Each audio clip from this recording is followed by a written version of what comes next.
everybody, hope you guys are doing absolutely amazing. I wanted to just jump in here and do this video for all entrepreneurs and all customers. How many of you know that the customer is not always right? I know. We've been taught as entrepreneurs, the customer is always right. And right now, customers are thinking, yes, we're always right. Beep, customers are not always right. Customers are not always right. And I'm going to prove it to you, right? You know, I always like to use myself as an example. But before I do that, I'm gonna tell you guys a real thing that happened. One of my friends and I, we were talking, and I was asking them why a certain property was halted, because really nice big house was being built. And I realized for a couple of months it was halted. And then, you know, they were sharing with me the story because them and the owner are friends. And so this owner for the property hired a big time contractor to build their house. The way they wanted the property, the contractor said to them, it's not going to work. The property is going to end up in problems in the long run. It's going to have cracks and all sorts of stuff. But the person insisted that this is how they wanted their house built. The contractor told them multiple back and forths. The contractor said, listen, this is not going to work. The house is not going to, it's not going to last in the long run the way that you want it based on how the land is structured. This person said, listen, this is my money. This is my house. You build it the way I want it. Okay, cool. The contractor gave in, built the house the way the person wanted it. Now the house got problems. The house got problems. And everybody's blaming the contractor, saying that the contractor should not have built it. And the owner for the property is blaming the contractor. And she's not telling anybody that the contractor warned her multiple times about what could possibly happen, right? And so this is why I said I got to do this video, because the customer is not always right, right? Next case in point. So one of my seamstress friends, and she sews a lot of stuff for a lot of different people.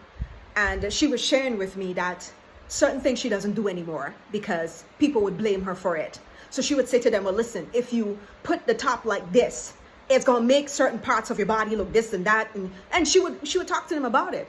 And they would insist that they want their clothes made a certain way. And when they put on the clothes and then they go out and the clothes look a little hung up on them, then they would blame the seamstress. And she would say to them, but this is why I told you, make it in this way, because everybody's body type is different. Not because you saw a design on somebody, that means that design is going to fit you, right? Everybody's body is different. And so she got in trouble with that person and she lost that customer, right? The customer is not always right. Let me use myself as an example. You guys already know my products are live all over the place, right? And I personally like to connect with my customers. I like to call them. I like to do Zooms with them. And the reason for that is because I don't take anything that I don't have proper information on. And I want to give my customers the benefit of the same thing. Everybody's body is different. Everybody wants a life for a different reason. It's more than just weight loss. People are using it for pressure and sugar and all different sorts of stuff. And so I want to know what is exactly it is that my customer wants the product for. And so when I speak to them, when I do a Zoom with them, we're able to talk and decide this is the one that's best for you. Because remember, we got 3 different types of a life, right? So this is the one that's best for you. This is a dosage that's going to work for you. No, I'm not a doctor. I'm just really good with my products, okay? Right. So, and I'm not a nutritionist, not any of those things, just for the record. And so people would refuse to do the telephone calls. They refuse to do the Zooms. They just want to buy the product. But I am aware of talking to other people. They just bought the product from other people. They didn't know how to take it. And they would come and ask me, how do you take this thing? I'm like, but then the person you spoke to, didn't they not tell you this and that? And then people would go and say, oh, the product does not work. It is not that the product doesn't work. It's that they didn't get proper information on it.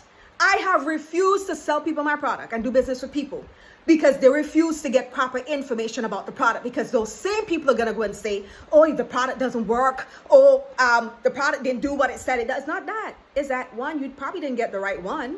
I had a customer who the other day said to me, oh, my stomach, and she had certain stomach problems. She wanted to get the Skin and Beauty. And I said to her, no, that's not the one you want to get. You want to get the apple cinnamon, because I know that is what worked for me too as well. And based on the ingredients, it's going to work for her. And then after we spoke about it, she changed her mind. She got the right one and her stomach is doing great. One conversation changes the whole game. And that is the reason why I said customers are not always right. Because if I have a conversation with my customer, I know exactly what their needs are and I know exactly which one they should actually take, right? And if I know they want to lose weight, I know exactly which one that they want to go with. And so I refuse to sell people my products. Because those same people are going to come and they're going to say, my product does not work. But it is that they didn't get the proper information. They're not taking the proper dosage. I've spoken to people who are taking like an incy bit of a life and expect to get results, when I know they should be taking 2 shots of a life. You get my point? The customer is not always right. People have approached me with trading already. And when I said to them, listen, come and view so you can see if it's right for you, they're like, no, just sign me up. But then some of those people tell me that they sent people money and they didn't see any information, and then they never heard back from those people ever again. But I'm trying to do my business right by showing them the proper information, and they don't want to view the proper information. They just want to get to it. Oh, you didn't tell me there was a subscription. Oh, you didn't tell me I have to fund my trading account. Oh, you didn't tell me this, you didn't tell me that. Those same people will tarnish your business and damage your business. And this is the reason why I'm doing this video. The customer is not always right. I know some people are going to dispute me on that one. But as entrepreneurs, we got it tough. I know we want to make the money, but at the end of the day, when people want to tarnish our reputation or people want to drag our character down the drain, we got to learn to stand up and say, no, I'm not selling you my product. No, I'm not signing you up. You find somebody else who will do all of that for you, because at the end of the day, that contractor right now, everybody's running their mouths on him. That designer, that lady already went and told other people that saw her that, she messed up my clothing. They didn't say that it was me, and she did want me, and I did tell her I wanted it that way anyway because I saw it on somebody else, and I thought that outfit would fit me too. But then I didn't realize a part of me was bigger than the other person was smaller, and it would look like that. Right? So entrepreneurs, we got it tough. I'm just telling you right now, the customer is not always right. Yes or yes? Tell me if you agree with me.